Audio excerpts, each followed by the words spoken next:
What's your favorite things to eat? Okay. Pepperoni pizza and Cheeto Puff. You like that crunchy, like, what do you call it? Like Puffified. Okay, puffified. Wait, I made a new word. Hey, got you. Do you guys have favorite places to visit? Colorado. The Big Apple. What would be y'all's favorite holiday? Christmas. Everyone's Christmas. All right. So we want a dish to be Christmas, Colorado, and puffified. Your time starts.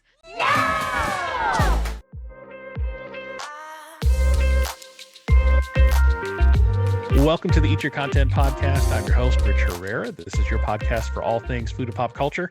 Just a reminder to follow me on socials at Rich Herrera and at Eat Your Content to make sure you keep up with everything that's going on, and make sure you like and follow and subscribe on your podcast player of choice so you know when new episodes drop.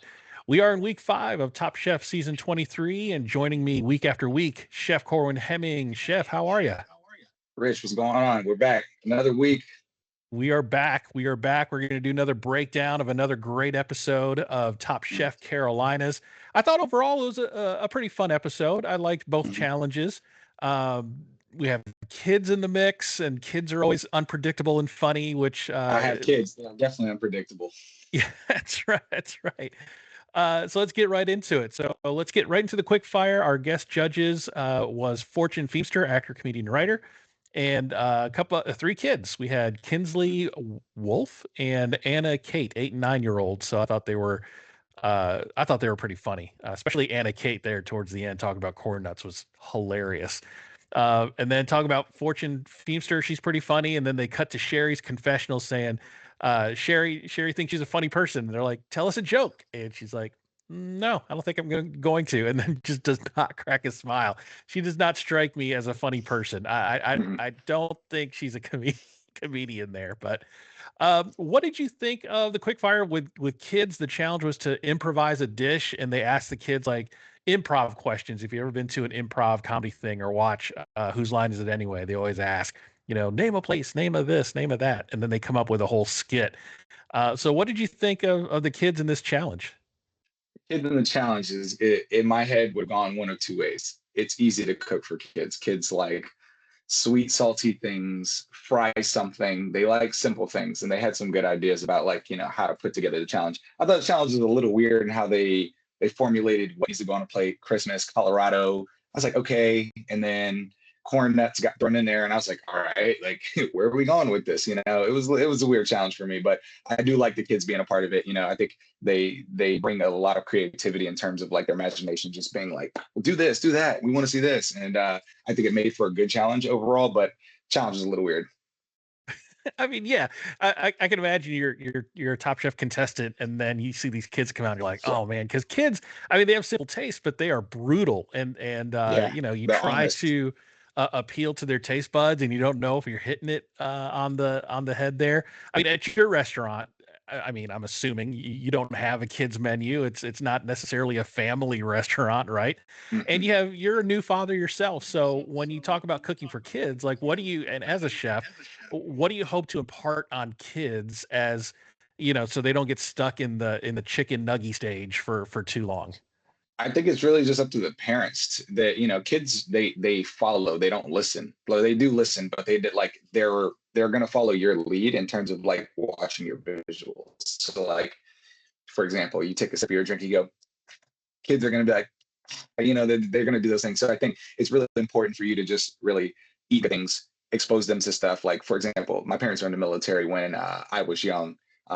And us living overseas multiple times as a family, we were exposed to Korean food. We were exposed to German food. My parents were always like not scared. My dad's Jamaican. So like we were always eating things from around the world. And so I kind of like, was forced to like just go for it as a kid and just try new things. And I think that ultimately left its thumbprint on me. And like why I became a chef is because all my earliest memories are traveling and eating food. And so as a kid, like you need to have a lot of those imprint moments as a parent so that your kid grows up and they're not just a chicken finger kid. They're gonna have a phase of being a chicken finger kid. Every kid goes through it. But if that's all you do as a parent, and you just feed them easy, then that's what they're gonna grow up to, know. And then they're gonna have all these weird misconceptions about food instead of keeping an open mind to it. Yeah. I think that's the key to just expose your kids to a variety of foods. I know as working parents can be tough, it's easier just to throw in a tray of frozen dino nuggets in the oven and call it a day. But I still eat frozen dino nuggets from time to time. It's okay, but don't let that be the only thing you feed your kids. yeah, that's right. That's right. So the challenge was improvise a dish using the keywords Christmas, Colorado, and puffified. I thought puffified was funny. Wolf came up with that one, the 8-year-old there. And so they said, what's your favorite holiday? What's your favorite place to visit? What's your favorite type of food? And puffified, Christmas, and Colorado. So that's an odd combination. Like what do you cook? I mean, if you were on this challenge, like when you think puffified, what were you thinking when you heard that word come up? Something puffy and crispy. Like they want texture. Kids are very like in tune with their senses, and so they are looking to soak up anything to something crispy, something salty, something sweet. Like go in that direction. Like keep it simple. Don't try to be a chef, too much of a chef in this moment. Obviously, you're still cooking for Kristen, but like your kids are the guest judges. So like the ones that are going to be like, oh, that's good. Like Kristen's going to be like, all right, we're going with that. Yeah. And I want to talk about Seeger for just a second. Seeger says, if I win, because you get 10K, quick fire, quick cash. Says if I win, I'm getting a vasectomy. And then in the middle of cooking, he says something like, "I got to cook for these little shits." I'm like, they're right there sitting in the room. I'm like, all right, Seeger, we get it. You don't like kids. We understand. Like, why do you hate kids, Seeger? Like, man, I don't know, but that was hilarious. We had a moment on my season like that. Schwei was the guy that was that in that moment. Schwei's humor is hilarious, and he had a couple moments of like cracking us up talking about kids, and I'm like, oh man, this is funny. But they're also right there, like, bro, like you gotta cook for these little shits. They probably didn't hear him, but still. Yeah, I mean, Seeger probably doesn't have a kids menu at his restaurant. Probably Nah, not. I doubt it. I definitely doubt it. So let's talk a little bit about some of the choices in the cooking. So Rhoda decided to cook lamb, which that's tough for a kid. I mean, immediately when I heard a lamb shepherd's pie, I was like, yeah, I don't think that's going to work out. Lamb is, it's gamey, and Yeah. a lot of adults don't like lamb, let alone kids that haven't, you know, had their palate exposed to different things. What were some other highlights or lowlights when you were seeing some of the choices of cooking for these kids that you were kind of like, yeah, I don't know if that's a good idea, or wow, that's a genius idea. The who was it that made the ice cream? Somebody did ice cream. It was one of the Brandon. twins. Brandon did the ice cream, and I was like, bingo, that's a winner. I was like, what kid is not gonna like maple syrup on top of ice cream? That to me is like, all right, make them dessert. Like that's just a smart idea. Think simple. Winner, chicken dinner, lamb. Like you just said, it's too much for a kid's palate. A lot of adults don't like it, so that, it's just you got to cook smart in these challenges. Like that's what Top Chef is about, just embracing the challenge and like staying right there. Like Brandon, kudos to you. You won some quick fire cash with that. I thought as soon as he did that, I thought that was smart. I also thought Seeger with the puff sorghum, the little mini popcorn, cool idea. Like that is a visual that a kid is going to be like, oh, like I didn't understand that sorghum puffs and it's just mini popcorn. You just taught them something that they're probably never going to forget. So a lot of, excuse me, a lot of little cool ideas I saw going around the kitchen on this challenge. Some of them missed their mark, but I think those two, popcorn and the ice cream, two smart things going for them. Yeah, and then with 6 minutes left, they throw a curveball and they ask the kids, "What we need to throw something at them," and they decide on corn nuts. And then they cut to Anna Kate's hilarious confessional. It's you watch these confessionals with the chefs, and then you see this like little kid, like barely head and shoulders in the frame, and she's like, "This is Top Chef. They can handle a corn nut." I was like, "Same girl." That was funny. That was hilarious. It was like she watches Top Chef, right? I'm sure she's a Mhm, fan, and she's like, "Look, mhm. this is Top Chef. You can handle a corn nut. You can do it. You could do it. And this is not hard." I thought that was pretty funny. But let's talk about the top three favorites and the bottom three least favorites.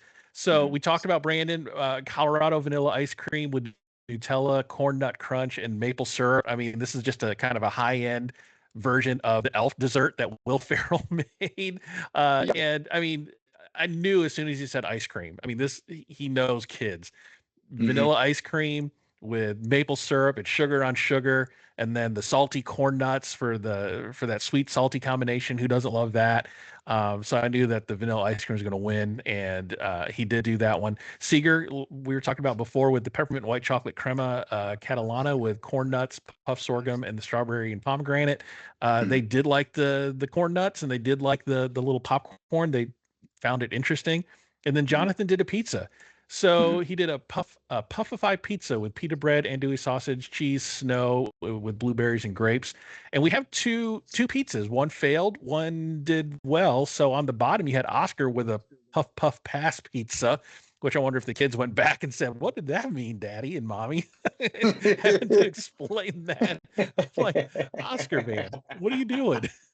I was watching it and I was like, bro, Oscar, come on, dog. Like, I thought it was funny. If I was a judge and there were no kids, I'd have been like, okay, I get this guy's vibe. You know what I mean? Maybe for a little post session after service, cool. No, like the puff up pass with the kids. I'm like, dog, you can tell who has kids and who doesn't with this group of chefs. That was funny. I was like, dude, you're riding high. Riding high on the Hoppin' Juan challenge. So it's like, let's make a puff pizza and try to explain that to 8, 9-year-olds. But you have a tale of two pizzas. Tale of two pizzas. One did really well, and Oscar's didn't. He did his with puff pastry and tried to fry it, and it just soaked up too much grease. What was the mistake there that he made on that one? Puff pastry has a ton of butter in it, so deep frying it is just going to leach out all that butter because you're hitting it with more grease, and so it's not the right way. He should have just baked the puff pastry and then made a pizza. I think the kids would have been receptive to that because the puff pastry would have gotten really flaky and crispy and been light and airy. It would have been puffified. But deep frying puff pastry is it's hard. It's tough. There's just too much butter in it to like make it work. Yeah, so the winners, what we noticed with the winners is the 3 major kid food groups, right? It's ice cream, popcorn, and pizza. So yeah, those were your 3 winners, and then on the bottom, you had Rhoda with the lamb that we talked about, and the kid was funny when you're eating it. It's like, "What's lamb?" And Chris is like, "It's what you're eating." Like, and then they picked up the rosemary. They picked up the rosemary. What is this green thing? A tree. And Kristen goes, "It's really strong." I was like, "Oh man, not a winner there. Not gonna win with that one. Not a winner." So, "Oh, I thought you were trying to feed me a leaf." And then we talked about the puff pass pizza, and then Sherry did a puffified chicken with cheese, rainbow grits, and Christmas flavors, and they said it was too sweet and off balance. So you kind of see exactly how kids eat in this challenge. You have the staples of ice cream, popcorn, and pizza, and then you have the quote unquote weird things that kids wouldn't eat, which is lamb and something that was way too greasy, and the Christmas flavor rainbow grits that was a little too weird for the kids there. So the winner was Brandon. He gets 10K. So congratulations to Brandon. But I thought that was a fun challenge. I think it, you get kids on camera. They say don't work with kids or animals, and and here we got 3 kids, and they are not going to hold back, and they're going to tell you, look, you're on Top Chef. Handle the corn nut. So there we go. So on to the elimination challenge. So the elimination challenge was to create a dish featuring dehydrated components, and for whatever reason, they decided to have this at a white water park. I didn't see the connection between the two, but okay, they're at a white water park, which was fun, I guess.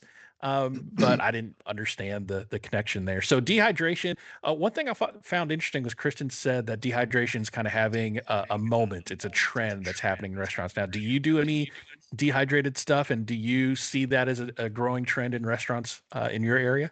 Yeah, I think it's just the easy way to like do things and make use of things that typically are trim or off products, so that you can easily make things. So one of the things we do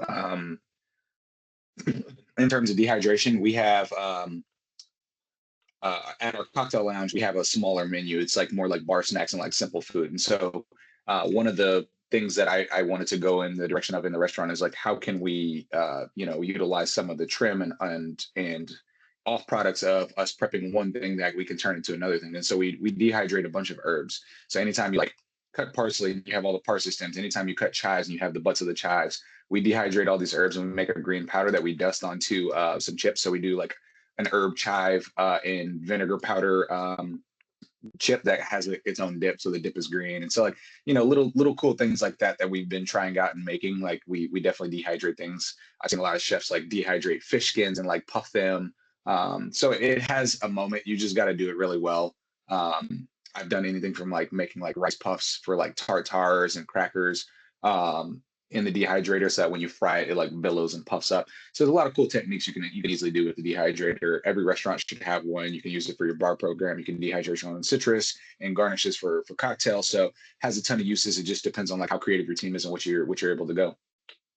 Yeah, so dehydration obviously takes a long, long time. So the first half of the challenge, they had 75 minutes to prep what they wanted to dehydrate and get it in the dehydrator, because sometimes it can take overnight. So after they do that, they go on a field trip, going to the whitewater rafting field trip, which I thought was fun. They have a day to not have to think about the competition. They're just there having fun and enjoying themselves. And then the next day they have an hour and a half to cook. And Rhoda made a good point. She said the challenge here with the dehydration challenge is whatever you choose to dehydrate, you're kind of locked into that. It makes it a little bit harder to pivot. Do you agree with that statement? Yeah, 100%. As we saw, one of the twins, their Pavlova didn't dehydrate. Instant, like you saw the panic on his face, like, oh shit, I got to pivot right here, right now, and I got to make something or I'm going home. And luckily he did, but you are locked into it. That's the hard part of Top Chef, is sometimes you do get locked into things and it sucks. I have a bone to pick with episode 5. Episode 5 is where I got knocked out, and I got locked into not having salt cod. You know what I mean? So like that right there goes to show you how stressful the environment of a Top Chef kitchen can be. Just because you're once you go into it, you do your purchase at the grocery store, you've written a menu, submitted a menu, you're locked in, like, and you got to make it work. And that's the hardest part about the challenge, is sometimes you're at the will of like a dehydrator not it being overcrowded on the inside, it not being hot enough so it doesn't have enough time, you making your thing that's dehydrated too big so it has too much moisture, like so many variables that you don't get to control. Whereas if you're R&Ding something in your restaurant, you've got a whole week. You can make something work over 5 days. You can just leave it in a dehydrator, check it every like other day, and then make it work. But yeah, it's tough. Yeah, when she said that, I was like, oh, I didn't even think about that. If you pick the wrong ingredients and then something doesn't work, it's going to make it a lot harder to pivot. Speaking of the pavlova, yeah, Brandon did the pavlova, and his meringue didn't dehydrate as much as he wanted it to. Plus, you're in the South, and I think they were filming in the summer, and it's humid, and it just sucked up all the moisture in the air, and it didn't set the way he wanted to set, and he had to pivot. And he really couldn't pivot that much based on what he was doing, and it ended up not turning out that great, unfortunately. So we get to the table where they're presenting, and it was great to see Savannah from Top Chef Wisconsin back. She was my co-host as we covered your season last year, Top Chef Canada. So she was on my podcast for 15 episodes last year. So if you want to check her out, you can click the link I got floating around my head here to check out any recaps from last season where Chef Corwin was a participant and Savannah was my co-host. So it was great to see her on TV. I messaged her the other day after that. I was like, man, it's so good to see you on. And she's like, oh yeah, when Kristen said I manifested this to the Carolinas, it almost made me cry. So it was really cool to see her. So let's talk about the dishes. So Anthony did a cured salmon with banga broth. So explain to me what banga broth is. Have you heard of that before, or I have know what not. that is? I love the fact that he pulled on his sabbatical, going to the motherland of Africa, and was immersed in all these different flavors and things that he had never seen before. He definitely leans into Afro-Caribbean cuisine, and that's very apparent in his style of cooking, and he does it really well. And so him, just pulling on a memory, I think that that's some of the strongest cooking you can do is evoking a memory either within yourself and using that type of like, thought process, or you feed somebody and it evokes a memory. And so I think he obviously pulled the inspiration, because most of the chefs have probably never heard of banga broth. I've never heard of that as well. So it was good to see him like, pulling things out of his bag and staying creative. He cooked the salmon really nicely. And his sauce came out. It looked really nice. It was like nice and like reduced and shiny. It's like, that's what you want to see out of a really nice sauce. Also shout out, because he got me some points. I got some points. I think I'm coming back. Now that we talk about it, I'm like looking at the Quickfire challenge. I'm like, all right, my chef was here. All right, this, that. I think I'm making a comeback. I'm only 10 points down, sir. I think I got you sweating on this one. Yeah, you had a good episode this go Yeah. around. So we'll talk about that when we talk about the points there. But Yeah. yeah, your lineup of chefs really scored you some points this episode. Mine all choked. Yeah. And so I actually dipped into the negative. So Ooh, we'll see where we stand after 5 episodes. it's not over Um, till it's over. yeah, I know that's right. The fat lady's warming up in the green room. So Anthony, what I think I loved about these last few seasons, like this season, your season, and the previous few seasons, Eric Entrepong is somebody I think about, Mhm. is the elevation of Afro-Caribbean cuisine being featured on Top Chef. Because for so long it was a lot of French technique, Italian technique, and your traditional like fine dining techniques that you see everywhere. But then these later seasons, we're starting to see cultures and ethnicities that haven't been in that spotlight in the Mhm. past, and are now getting their flowers in a sense, Mhm. and exposing to a very wide audience what this food is, and people going out there and asking for it and trying to find where they can get it. That's one thing I love about Top Chef is it has in 23 seasons literally has changed the way people dine out, Yeah. and what they look for in food, and for better or for worse. You have some people out there that kind of take it to an extreme and are kind of snobbish about it, but for the most part you got a lot of people that are looking at their food a little bit differently. So have you kind of, as a fan of Top Chef yourself, have you noticed that change, and how does that kind of make you feel as a chef that specializes in Afro-Caribbean cuisine as well? I'm a big fan of it. I love it. I had a pop-up series in New York City called Contemporary Caribbean, where like I literally was like, I'm banking all on me. Like I've got to figure this out. I want to be in this ethos of chefs. But it's a broader conversation that I think is being had. Like, can our cuisine stand up in the fine dining world? And the answer is obviously yes. We've seen all these chefs going on Top Chef, in the recent years. You had Chef Kwame, you've got Chef Greg out of Portland. You've got myself, you've got Tristan, you've got Eric Ajapong, you've got Anthony. There's a lot of chefs that have gone on Top Chef and being like, you know what, I can either go in there and I can cook the food that I was taught to cook when I came up in these kitchens, these Michelin star kitchens, these French, these Italian, all these things. Or I can take all those techniques that I learned in those kitchens and apply it to a thought process to evoke new dishes. Like, let's create something essentially new here. We're not creating new techniques. Like, it's not El Bulli in terms of like, let's create new technical cooking, but let's create new dishes, new flavor profiles, pull products that nobody's ever heard of before. And it's working. Like, it's working so much.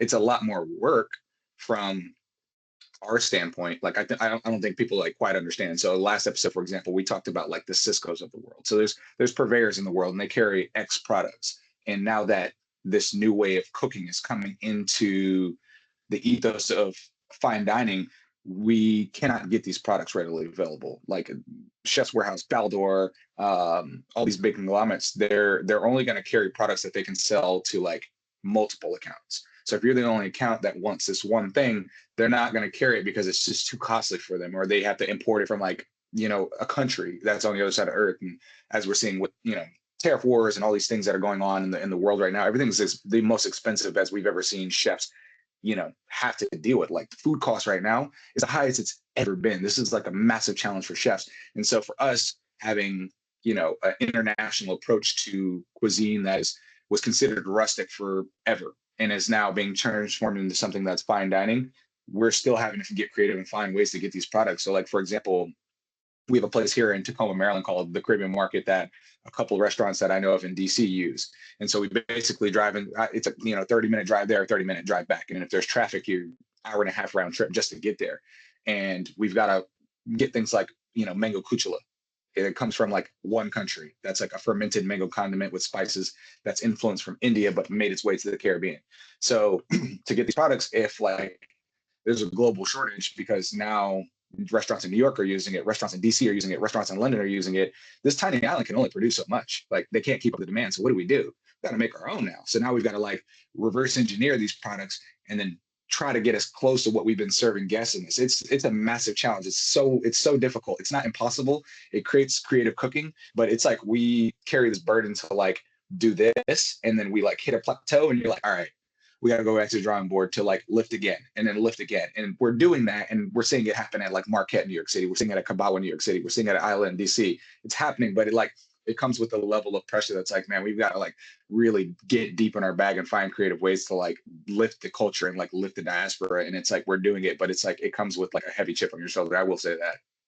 Yeah, it's like a double-edged sword, right? You love seeing the elevation of this cuisine, but then the inventory isn't there to help support that. So, it helps generate a new market for that thing, and you have to find the people and find the suppliers that's able to do that for you, so that you're not sacrificing the quality of the dish that you're trying to portray by having to substitute different things and getting that done. So, but yeah, I mean, I love seeing the elevation of these cuisines that America is not used to, and our palates are not used to, and just stretching everybody's imagination as to what fine dining can be. So I love that Top Chef has had that influence over the past 23 seasons of elevating the chefs that do that, and elevating their food that they cook as well. So Anthony did a great job. Great feedback all around. I don't think there was anything negative about his dish. So obviously he was at the top. Justin did a grilled New York strip with XO sauce, marinated dehydrated mushrooms, citrus, fried leeks, and fried beef. Some division on the sauce. Kristen liked it. Savannah found it overpowering. What did we think of Justin? I mean, grilled New York strip with XO sauce, hard to go wrong there. But overall, how did you feel about his dish? I like the fact that he used so many different dried products in his sauce. Like he used dried mushrooms, and obviously XO sauce is made with like dried shellfish. So like the smart way of like incorporating creative ingredients that typically may scare some people into a sauce and like going for it. I thought his cook on his beef was really nice. Going for New York strip, it's a very easy cut to like execute, and just a simple dish done very well, plated very nicely. Yep. And then now Brandon, we talked about having to pivot. His pavlova didn't dehydrate the way he wanted it to, so he pivoted to make a matcha cake with strawberries, yuzu meringue, pink peppercorn meringue, pineapple leather, and Thai basil. So he plated it, and he told the people at the table, like, the first thing you're going to eat is this like moon rock that he made, this dehydrated moon rock thing. And Tom, I'm kind of with Tom. Tom's like, I don't like instructions with my dish. I don't like people telling me how I need to eat my plate of food. And I'm kind of with him. I don't like instructions either. Let me explore on my own. I'd see if it's on the plate, I'm going to eat it. You don't need to tell me to eat it. And let me decide how best I experience your food. Are you with Tom, or do you make dishes that are like, okay, here's the best way to enjoy this, or are you more like Tom, like don't tell me how to eat? So I see both sides of it. Obviously, when you get into like serious fine dining, like 2, 3 Michelin star restaurants, like there's like a way to do things. Obviously, Top Chef is not that, even though it kind of is. Like you're plating like smaller portions that are like tasting menu size. And so I think it's just a hard approach. Like Tom is just very particular, man. Like when you get to like cook for Tom consistently, he's a very particular chef. He's a very particular person. He likes what he likes and he doesn't what he doesn't. And that's just kind of how he is. And either you dance around it or you like go through it, and either you force him to like it or he's going to be like, nah, like you, this sucks. I don't like it. But I think him having to pivot, his dish just didn't have any cohesiveness. I think that's what I was hearing out of the chefs is, you're asking me to do this, and it was a component that you messed up, and they obviously probably didn't know that, obviously sitting at the judges table, but what I heard was there was just no cohesiveness to the dish. His components were executed very nice, but the dish struggled to come together. Yeah. Yep. Sherry did a sea bass with a summer cassoulet, smoked Kalamata olive crumble, which I thought was pretty creative, and tomato skin chips, potato chips too. Kristen liked it. Savannah liked the tomato skin chip. I thought the tomato skin chip was very creative in dehydrating. It looked really striking, and a texture that you probably don't associate with tomatoes, which is crispy, crunchy. So as far as the dehydration, I thought she met that challenge. I myself would have loved to have tasted a tomato skin chip, because I love texture in my food. My favorite types of ice cream are things that are stuff that's in ice cream, that I can bite on and chew on. So a tomato skin chip to me sounds very exciting. What did we think about Sherry? Yeah, creative dish. I think even in the last challenge with the potatoes, she was able to execute it and like reuse the potatoes and like make chips very well. So I think in terms of like watching her progress through this challenge, she's not scared to like get textures and like execute textures. That's like one of her strong suits that I'm seeing from like the TV side of it. She knows what she wants to cook, and she's, I think, leaning a little bit more into like the flavors. Summer cassoulet, like, can't go wrong. Who doesn't love cassoulet? Wintertime, summertime. But just a really well executed dish. She's on my team. I love to see her warming up, and she's like now putting herself at the top. So, good to see her that she's like getting comfortable in this competition. Like, I said a couple challenges ago, like some of the chefs like Seeger just got to shake those jitters off and like, just like be like, all right, cool. Like, people are getting eliminated around me. I don't want it to be me. Let me insert myself and let me just like relax and like cook the food that I want to cook. And we're seeing this come out in Sherry for sure. Yeah, Sherry did great. Not a comedian, but not a comedian, chef cooker. not funny, but can cook some tasty food apparently. That's right. Can cook food, can't cook a joke. So Lawrence did a brassica salad with trail mix, creamy sesame dressing, and pomegranate glass. I kind of thought, it's just a salad. How could you mess up a salad? He overdressed it. So there wasn't really a dehydrated element to it at the end of the day. Everything was just way too wet and overdressed. But you had an hour and a half to make a salad. So I kind of felt bad for Lawrence there.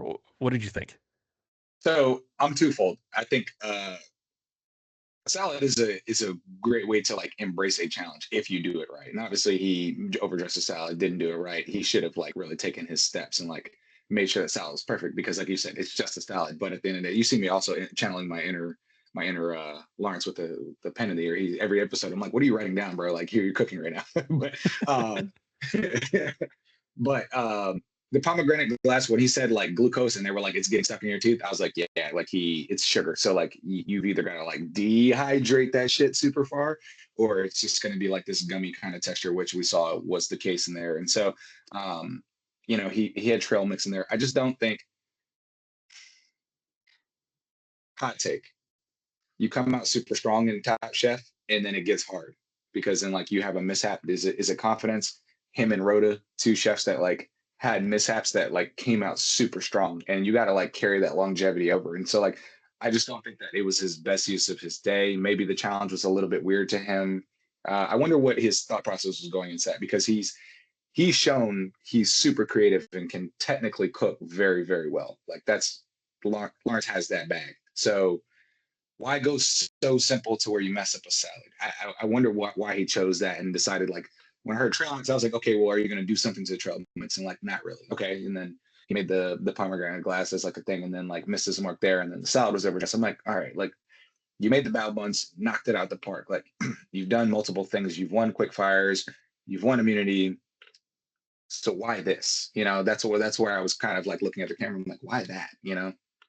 Yeah, I think when you have like with Lawrence and Rhoda, you peak early and then you hit a wall. Like you peak early, you do all your best work in the first couple of episodes, and then you're kind of like fishing for ideas. You're grasping at straws for ideas there in the middle part of the season. And it's how you pole vault yourself over that mental wall and try to remember what it is that went well in those challenges and trying to duplicate that around the parameters of the next challenge that I think helps you get through. But I think with Rhoda and Lawrence, they just hit this wall, and now they're kind of like trying to figure out what to do now. So yeah, I was thinking, man, you had an hour and a half, and the best you could do is an overdressed salad. I was like, Lawrence, come on, man, you're better than this. So yeah, we saw that. We know he's better than that. Like you would have convinced me he was on a way to, him and Rhoda both were on the way to being finalists, and that just didn't turn out in week 5. So yeah, 100%. Yep. So Jonathan's up next. He did a smoked swordfish with dehydrated strawberries, jicama, and mandarin salsa, mizuna leaves, and lime meringue sticks, which I thought was pretty creative. But mixed reviews from the judges. I think the meringue sticks was the only thing that kind of got positive reviews all around. But overall, just kind of was, firmly in the middle, I guess, but nothing really outstanding. What are your thoughts on Jonathan's dish? Yeah, a couple chefs like just existed in the middle. And that's fine. Like sometimes if you don't knock it out the park, you just don't gotta be like the slowest kid and running the race. Like, and that's fine, Some of these challenges are hard, man. Like, how do you dehydrate a bunch of things and like make something like that's like a knock out the park? Like, not everybody's gonna do that. Not everybody's gonna like knock the challenge out the park. And so I think this is one of those challenges where we saw like just a good spread of like people like doing really well, people in the middle, couple people like struggling at the bottom, and it's, the people that struggled, I think we'll get to Oscar next. Like, I thought he was going home, and it's just technical cooking. Like, don't rush something that you're going to cook to cuisson. Like, take your time. Like, leave that oven at 350. You've got plenty of time on the clock. You're going to rest it, let it do its thing. Once he just like crank the timer and crank the temp up, I was like, oh, brother, like, rookie mistake, man. Like, it's the second time he's had moments of like shakiness in this competition, but he's also had like moments of like super confidence. And so, like you said, man, just you gotta get over that wall. And I think hopefully going into the, episode 6, he's able to like be like, all right, I've made my mistakes. Like, we got to get over it, because this is not it. And he's able to like, get back to like a winning season, because at this point we're seeing people get weeded out quickly, and there's just not a lot of room for error. Like, after week 5, it's like, all right, like, one person is going to be the clear, distinct person going home every week from now. Like, this is it. Like, and then it's just going to get harder from there. And so I think Oscar's got to like turn this leaf and like get back to like his winning season, where he was like making, tasty food, and the judges were loving his moles, and then like his ideas. Like, he's got to lean into that and like stop having these shaky moments. Yeah, let's talk about Oscar. His dish. He had a lamb chop with yellow grits, asparagus, and variations of mama's mole. Ironically, the most dehydrated thing on the plate was something he wasn't supposed to dehydrate, and that was the lamb. He overcooked it. Like you talk about, he was worried about it undercooking, and then he threw it in the oven, turned the timer on, and then just kind of forgot about it. And I understand that fog of war, so to speak, in your head as you go through the competition. And he remembers like, oh man, this is a burnt offering now. This is too much, but you can't not serve it, right? So he served way overdone lamb chop, and then grits congealed, because grits is a very time sensitive dish. If you don't eat that thing right then, it's going to turn into spackle, that you can put up wallpaper with. And so the whole plate, I think, for Oscar, unfortunately, was kind of a disaster. I do like the idea of a dehydrated mole. I thought that was very creative. But with the congealed grits and the overcooked lamb, it was just too much to get over as trying to find anything positive about it. And yeah, so with grits, I mean, you got to serve it with a lot of liquid, otherwise it's just going to congeal on you. So not a great look for Oscar. And I think and we haven't talked about Rhoda yet, we're going to talk about Rhoda next, but I think if Rhoda did a little bit better, it would have been Oscar going home. But Rhoda, I mean, on paper, her dish sounded great. It was squid and crusted roasted monkfish. So she dehydrated the squid ink and then kind of used it like salt to create a crust for the fish. In adobo sauce, dehydrated broccoli and garlic chips. Tom immediately pushed the plate away, saying, "I'm not going to eat it." I was like, "Oh no, that's bad." And then as soon as the plate landed, Kristen looked at the fish and said, "Something's not right." And then Gail asked at the table there, did this dish turn out the way you intended? And we talked about that last week. When you get those types of questions, something went wrong. And she just like drove right through it. She said, yeah, this is exactly how I wanted it. Like, didn't even recognize kind of what happened there. And so it was undercooked to, I think, almost to the point of being raw. And I was just thinking, gosh, talk about Lawrence, what a devastating 180 for Rhoda in the last couple of episodes. Her dish, again, on paper, sounded great. I thought could have turned out had she roasted that fish instead of what turned out to be steaming it. What are your thoughts here? What went wrong for her? Yeah, monkfish is just definitely one of those types of fish that you got to cook a particular way to get the results you want. Roasting it in a pan, brown butter, basting it, letting it cook through, because it's an unforgiving fish. It sucks, man. I'm still a Rhoda fan, but I was a fan of her like coming out the gate strong and being like, level-headed, clear leader, able to make concise decisions from the pepper challenge early on, winning back-to-back immunity. I was like, okay, she's coming to cook. Like, I want to see what she does, and she had her day. I thought, like I said, I thought Oscar was going, I was like, oh, he just hammered the lamb. Yeah. But as we see, the judges would prefer overcooked food versus undercooked food. That's apparent. Like, it's just, we've seen it multiple times in multiple seasons. So Oscar definitely dodged the bullet, but I think like overall she struggled to like embrace the dehydrated challenge. Like the squid ink, but then she like covered it with a sauce, and then Kristen said it was like really wet and it was like leaching, and it just the dehydrated components really didn't, they had no room to shine because her dish was so wet. The fish was undercooked. So just like Tom said, there was a lot of like basic cooking mistakes, getting back to the basics that clearly threw people for a wrench in this challenge. And I hated to see her go just because she came out super strong, but that's how it crumbles, man. That's how Top Chef literally, it winds you up with certain people and then they get knocked out. And then like, as a fan or somebody watching it, oh man, my person, I wanted to see them do well. They got knocked out a little too early. And so she's going to LCK. I'm pretty sure she'll do well in LCK. Like we'll see how, we'll talk about that next, but I'm pretty sure she's going to do well in LCK. Yep. So Seeger did a spinach wrap poached chicken with morel, quenelle, and consomme. I thought it was interesting that as soon as the plates hit the table, the judges immediately clocked that was Seeger's dish. So I mean, in a good way for him, he's identified his way of cooking and using that within the parameters of the challenge, but putting himself in there too, so people recognize that that's his food. But unfortunately, it wasn't a strong dish.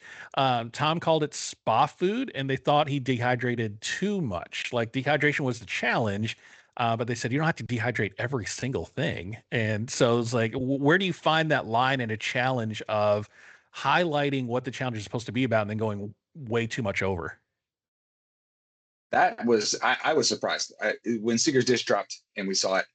I thought the quenelles were really like, it was plated super nice. I was like, oh, that's creative as shit. Like, look at it. Like, everything is like just dainty. And then obviously we've seen like chefs in the past, like, nail consommes, Buddha, Vinny, just nailing consomme. So I'm like, okay, this has the markings of if he executed, obviously you and I are not there tasting it, but if he executed the flavors, he's got a dish that looks like it's going to win. And then Tom says spa food. And I was like, whoa, like, whoa, what are we, okay. All right, let's listen some more, and so sometimes you just missed your mark. And, I think he had aesthetically a very creative dish. It was very nice looking. It was plated like super tight in a bowl. The quenelles were like really all the same shape and size. And so, like you said, he's establishing himself as having like a theme or like a style of cooking. Like, that's apparent. And he's going for that. And I think if he continues to do this, he can either exist at the top, as we saw, he won last challenge, so he had immunity today. But if he misses his mark, it's not that bad. You know what I mean? Like, of course he had critiques. Like, sometimes food is absolutely critiquable and sometimes there's just no notes. But today it was like soft critiques, like, yeah, spot food, yeah, a little too far. But like, did it mess up really? Like, didn't really mess up to the point it's like, all right, he's at the bottom, like he's potentially going home. So, dodged a bullet, he had immunity, safe, cool. Yeah. But I do like that his identity's starting to come through on his cooks, and we're going to see more of that as he gets more comfortable in the competition. Jennifer cooking one-armed, did a smoked catfish dip with dehydrated herbs, focaccia with sesame seeds, poppy seeds, and dehydrated lemon. Gail liked the dip. Tom said she did really well. Personally, I thought it was just underwhelming. It was a dip. It was a smoked fish dip, essentially. And there's no rule, I guess, in the elimination challenge that everything has to be like a main course style dish. That it has to have, a carb and a veg and a protein or whatever the case is. But I don't know if a dip is to the level of a Top Chef elimination challenge. I mean, it tasted good, which got her through, but I thought just plating wise and as a dish itself was a little underwhelming. I don't know. Am I wrong?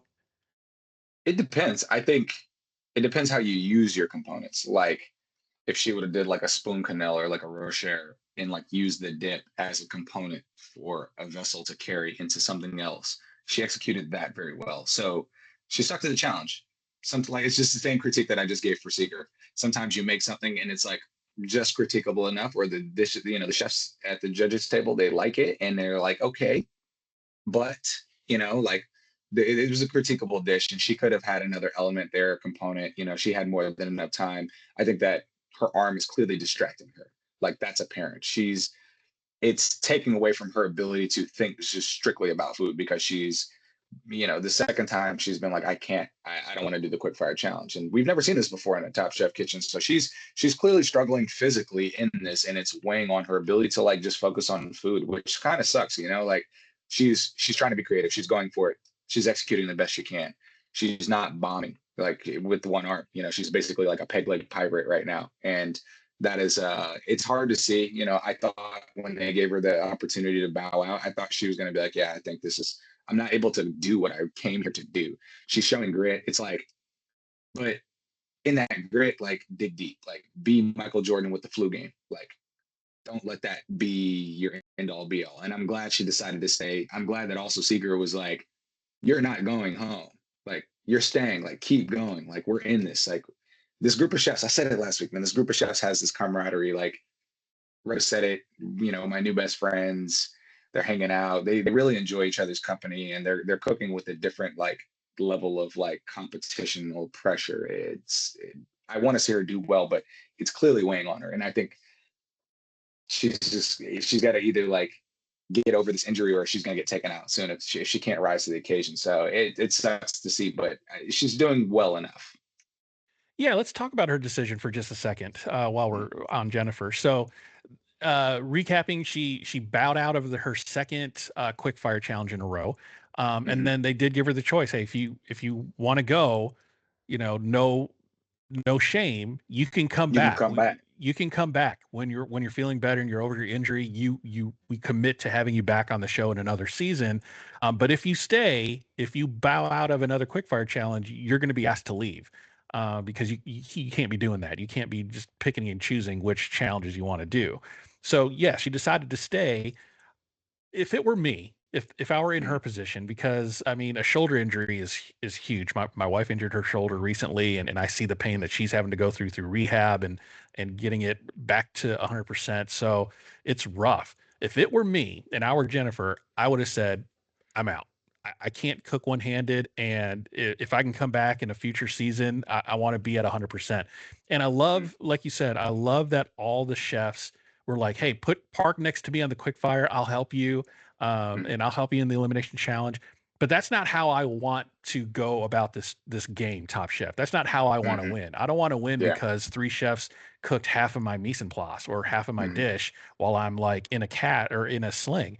I want to compete at full strength at 100%.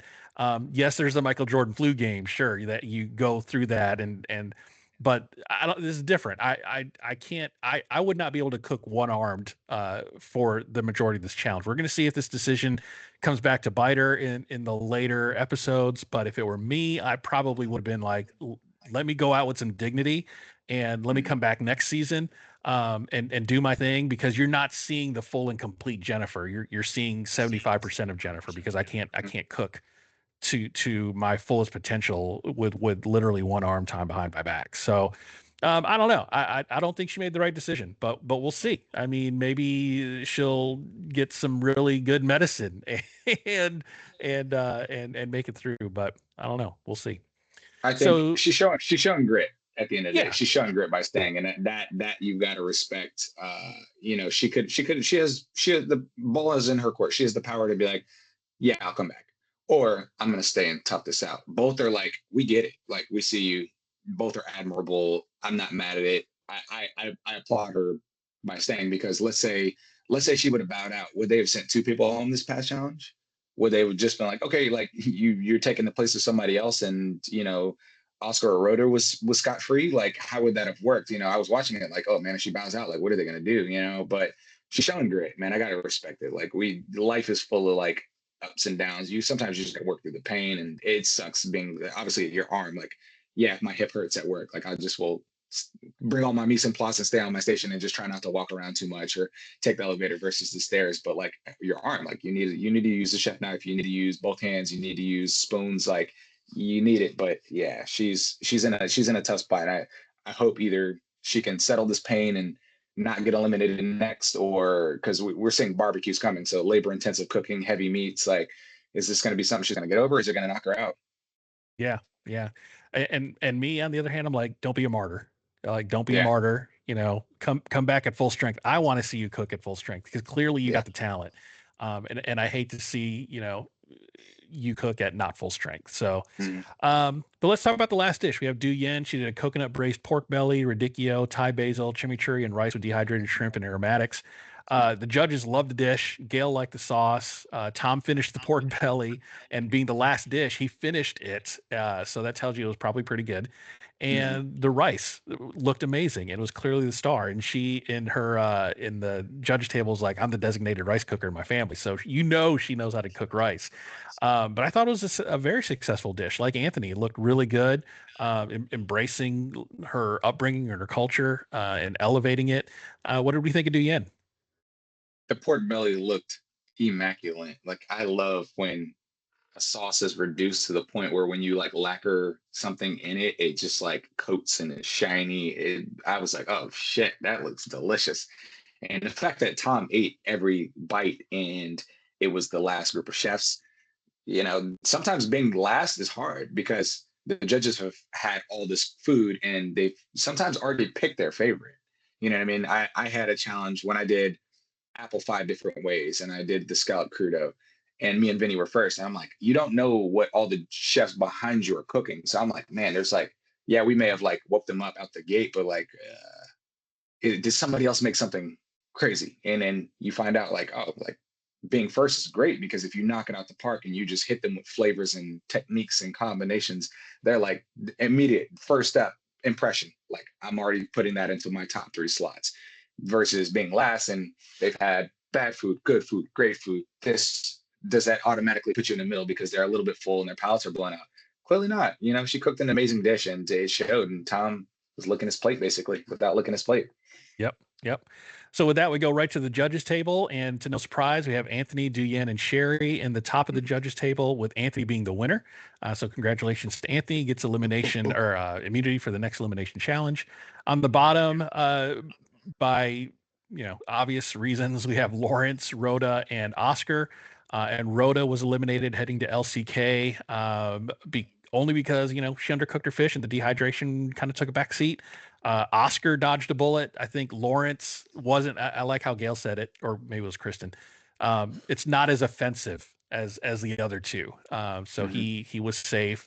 But Oscar, I think, really dodged a bullet only because Rhoda undercooked her fish. Had she cooked her fish to temp, I feel like Oscar probably would have gone home. So hopefully he will remember that, and in the next season or the next episode, be like, yeah, I don't want to find myself in that position ever again. So let's get right into LCK, into Last Chance Kitchen. It's Rhoda versus Nana. And it was a create your spin on a she crab soup, but it can't be soup. And I love she crab soup. I mean, I love the salty brininess of it with a little shot of sherry right before you serve it. That wakes it all up. It's extremely crabby. So I love she crab soup. So I love this challenge, and I love food that fights back a little bit because I thought it was hilarious that these crabs were making a run for it on the table, and Rhoda tried to grab one and it pinched her. She's like, "Oh yeah, you got to go," and then they cut to her like chopping that live crab in half. Brutal. What is your what's your take on this she crab soup spin challenge? Do you like she crab soup? I'm a fan of crabs in general. Oh yeah. Dungeness crab is by far probably my favorite crab. Like getting it like the Pacific Northwest, like creme de la creme. Like I love in Jamaica, like we use river crabs a lot. We do like a curried crab soup. Living here in DC, Maryland, blue crabs every summer. Like my family, multiple bushels of crabs throughout the entire summer. We're sitting there, long table, newspapers everywhere. You've got crab boil. Like I love crabs. It's like something that I'm like, I get it. Some people are like, sea bugs, ew, gross, cool. Hate that for you, more for me. You know what I mean? That's so when I see that, the Carolinas have their embrace on like, crabs, and they've got she crabs that are native to their lands, and they have this dish.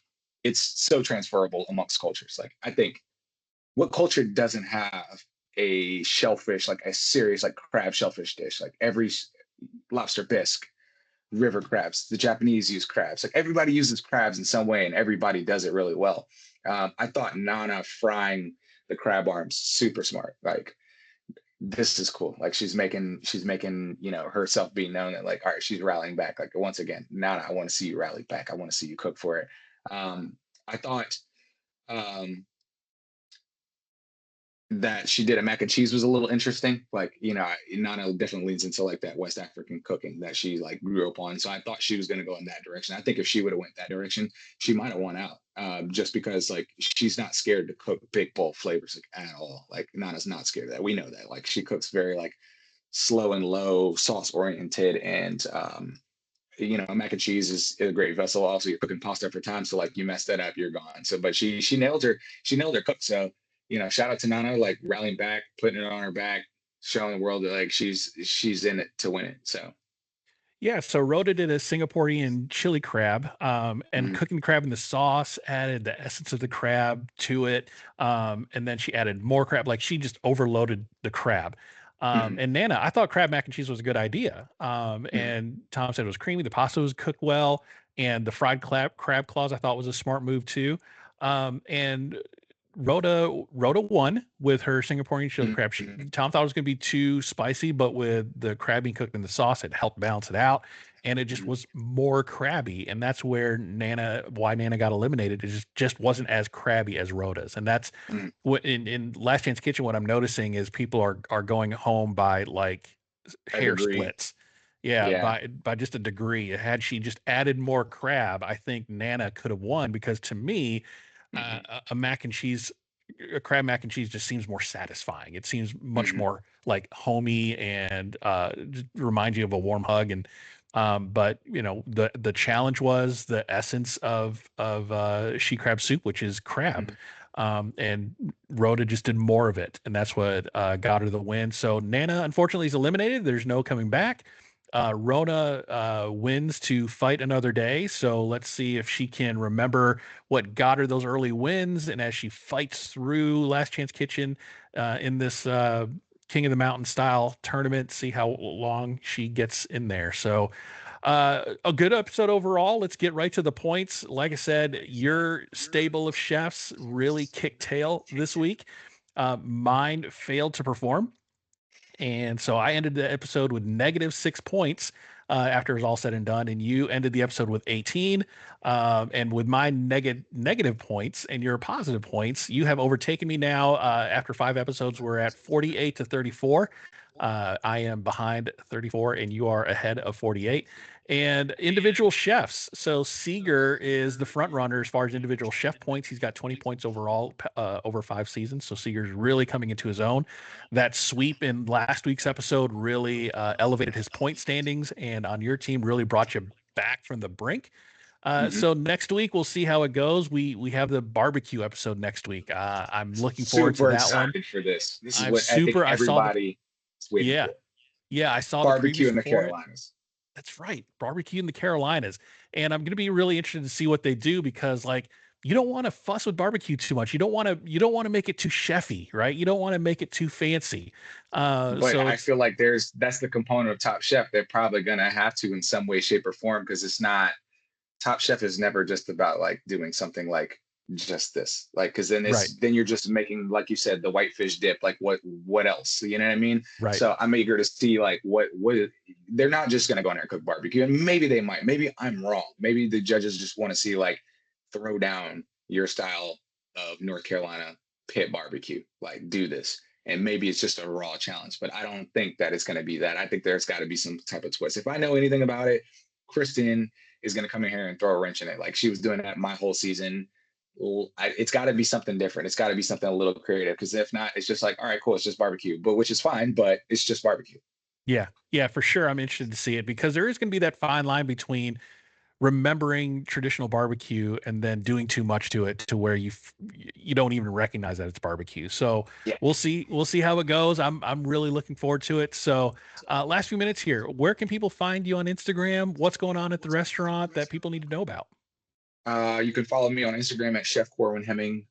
Interesting news. I also got to shout out some other players. We at Isla we've been selected for finalists in the Rammy, so Best New Restaurant category. So super hyped for my team at Isla. Everybody, all the hard work that's going in is paying off. I also got to shout out some other people. Chef Anthony at Marcus DC is also in that category for Best New Restaurant. I also got to shout out the team at El Mina, Chef Eric Ajapong, Chef Wale. They're also in the category for best new restaurant. And my last shout out is my old stomping grounds at the Occidental. I'm 2 for 2 on restaurants that I've opened in the past year and a half that are both nominated for this category. Also, us talking about restaurants that are embracing the diaspora that are in that conversation. Guys at Elmina, keep doing it. Guys at Marcus DC, keep doing it. Like it's working. Like the proof is in the pudding. Team at Isla, shout out, big up yourselves, because we're putting our cultures on the map, and the hard work is paying off. Like it's not all about getting the accolades. It's not about winning a James Beard Award or getting a star or like winning the Rammys. It's not all about that. But when you do get into that conversation and that's not your focus, that means the hard work is paying off. So like everybody that's in that category, like congratulations.